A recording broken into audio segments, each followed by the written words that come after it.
జయశంకర్ భూపాలపల్లి జిల్లా కాళేశ్వరం త్రివేణి సంగమంలో రేపు అద్భుత ఘట్టం ఆవిష్కృతం కానుంది. తెలంగాణ ఏర్పాటైన తర్వాత రాష్ట్రంలో తొలిసారి జరగనున్న సరస్వతీ నది పుష్కరాల ప్రారంభానికి సర్వం సిద్దమైంది. ముందుగా నిర్ణయించిన ముహూర్తం ప్రకారం గురువారం తెల్లవారుజామున 5:44 ప్రత్యేక పూజలు ప్రారంభమవుతాయి.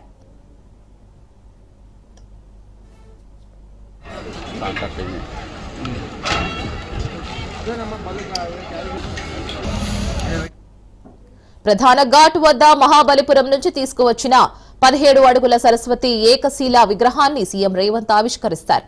అనంతరం సరస్వతి నదిలో పుష్కర స్నానం చేసి కాళేశ్వరం ముక్తి ఈశ్వరుణ్ణి దర్శించుకొని ప్రత్యేక పూజలు చేస్తారు.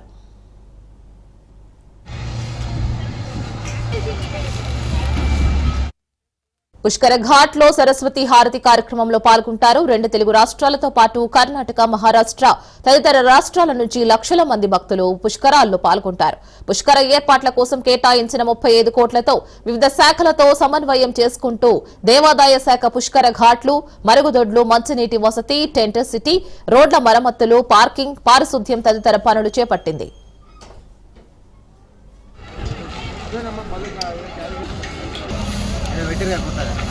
ఇది